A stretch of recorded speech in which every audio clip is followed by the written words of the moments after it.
India के बाहर भी यानी कि वर्ल्ड वाइड सबसे ज़्यादा जो हाइपोथायराइड का रीज़न है वो है lack of iodine. Second iodine का ऑप्शन है हमारे पास आयोडीन सॉल्ट। आयोडीन सॉल्ट में आयोडीन प्रेजेंट होता है जो कि हमारा थायराइड से रिकवर करने में हेल्प करता है।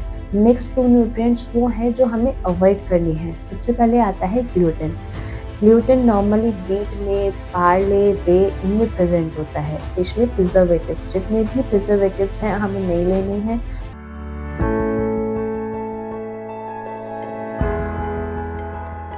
अब थायराइड से ठीक होने के लिए हमें मेडिकेशन तो चाहिए, बट साथ में हमें exercise, yoga, meditation and diet भी हमें मेंटेन करनी होगी, तभी हम थायराइड से रिकवर कर सकते हैं।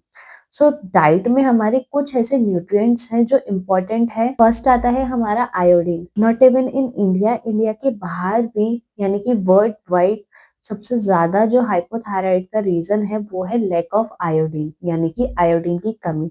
बिकॉज वी नो कि हमारे खाने में आयोडीन का अमाउंट इतना नहीं है जितना हमारी बॉडी को चाहिए, जिसकी वजह से थायराइड ग्लैंड प्रॉपर वर्क नहीं कर पाती है।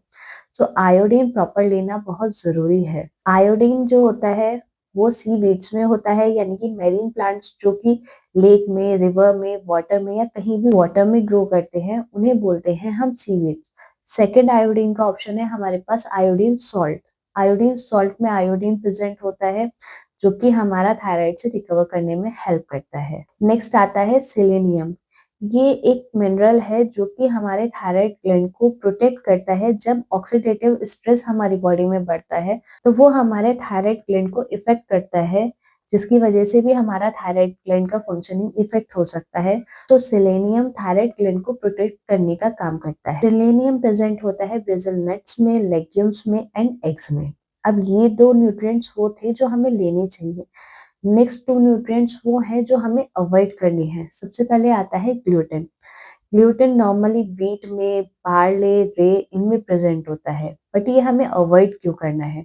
बिकॉज ग्लूटेन इफेक्ट करता है हमारे ऑटो इम्यून डिजीज को।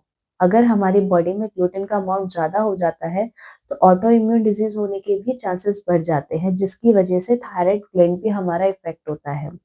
इसलिए हमें ग्लूटेन अवॉइड करना चाहिए। नेक्स्ट है हमारा गाइट्रोजन। गाइट्रोजन हमारा प्रेजेंट होता है सोए में, बाजरा में, कैबेज में, ब्रसेल्स स्प्राउट्स में। ये हमारे थायराइड ग्लैंड के फंक्शनिंग में इंटरफेयर करता है, इसलिए इसको भी हमें अवॉइड करना चाहिए। अब हम आते हैं वो फ्रूट्स जो हम इजीली कंज्यूम कर सकते हैं। सबसे पहले है फ्रूट्स, जिसमें कि बेरीज, एप्पल, पीचेस, पियर्स, बनाना।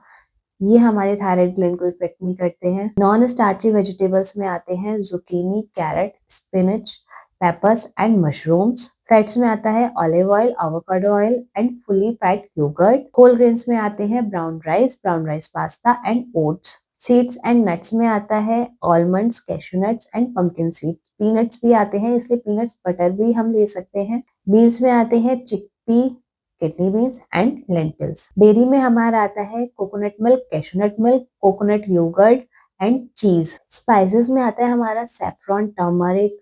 हर्ब्स में आता है हमारा ब्रेसिल्स एंड रोजमेरी। कॉन्डिमेंट्स में आता है हमारा साल्सा एंड मस्टर्ड। बेवरेजेस में आते हैं unsweetened T, coffee and sprinkle water. कुछ फूड्स ऐसे हैं जो हमें अवॉइड करने हैं, स्पेशली प्रिजर्वेटिव्स। जितने भी प्रिजर्वेटिव्स हैं हमें नहीं लेने हैं। स्वीटेंड बेवरेजेस जो बहुत ज्यादा मीठे बेवरेजेस हैं, इवन प्रिजर्वेटिव्स के साथ भी हैं, वो भी हमें एकदम अवॉइड करने हैं। एंड जो सीरियल्स आते हैं, ब्रेकफास्ट सीरियल्स आते हैं जो ऑलरेडी स्वीटेंड होते हैं, यानी कि उनमें ऑलरेडी शुगर का अमाउंट प्रेजेंट होता है, वो भी हमें अवॉइड करने हैं। बार्स आते हैं, नट बार्स आते हैं, ड्राई फ्रूट बार्स आते हैं, वो प्रिजर्वेटिव्स के साथ होते हैं और हाई स्वीटेंड अमाउंट होता है उनमें, जिसकी वजह से हमें वो भी अवॉइड करने हैं। नेक्स्ट हम आते हैं थायराइड मेडिकेशन एंड डाइट, यानी कि आपकी मील्स और मेडिकेशंस में क्या डिफरेंस होना चाहिए। सबसे पहले नॉर्मली थायराइड की मेडिकेशन जो होती है वो खाली पेट यानी कि एम्प्टी स्टमक होती है, बट कई बार मेडिकेशन हमारी मील्स के साथ भी होती हैं। अगर आप लीवोथायरेक्सिन मेडिसिन ले रहे हैं तो वो ब्रेकफास्ट से एटलीस्ट आपको 30 टू 60 मिनट्स पहले लेनी है और डिनर के एटलीस्ट 3 से 4 घंटे बाद लेनी। इनकेस अगर आपका आयरन और कैल्शियम सप्लीमेंट या मेडिकेशन चल रहा है तो उसमें और थायराइड की मेडिसिन में आपका गैप होना चाहिए। एटलीस्ट अगर आपको पहले लेनी है थायराइड की मेडिसिन तो भी 3 से 4 घंटे का गैप होना चाहिए, और अगर आप बाद में ले रहे हैं आयरन कैल्शियम के, तो भी 3 से 4 घंटे का एटलीस्ट गैप होना चाहिए, बिकॉज़ वो दोनों ही आपस में इंटरैक्ट करती हैं, जिसकी वजह से आपकी बॉडी में रिएक्शन हो सकता है या फिर उनका इफ़ेक्ट ही नहीं होगा आपकी बॉडी पे। Thank you.